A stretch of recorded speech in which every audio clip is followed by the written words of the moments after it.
விண்வெளி செய்திக்காக உங்கள் சரஸ்வதி சுப்பிரமணியம். பெரா மாநிலம் பிடோரில் உள்ள கே மார்ட் கடையில் இன்று காலை பெட்ரோல் குண்டு வீசப்பட்டதாக கூறப்படுகிறது. கடையின் முன் விழுந்த வெடிகுண்டு வெடிக்கவில்லை என செய்தி வெளியிட்டுள்ளது.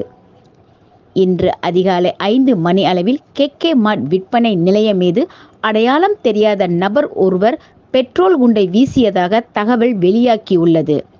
சம்பவம் நடந்தபோது ஊழியர்கள் கடைக்குள் வேலை செய்து கொண்டிருந்தது தெரிய வந்தது. பின்னர் அவர்கள் இந்த விவகாரம் குறித்து போலீசாரிடம் புகார் அளித்துள்ளதாக தகவல் உறுதிப்படுத்தியுள்ளது.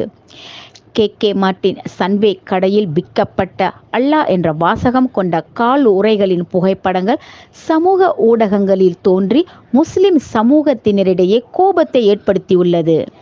இதனை அடிப்படையாக கொண்டு அம்னோ இளைஞர்கள் புறக்கணிக்க அழைப்பு விடுத்ததை அடுத்து கே மார்ட் தீவிர ஆய்வுக்கு உட்படுத்தப்பட்டுள்ளது.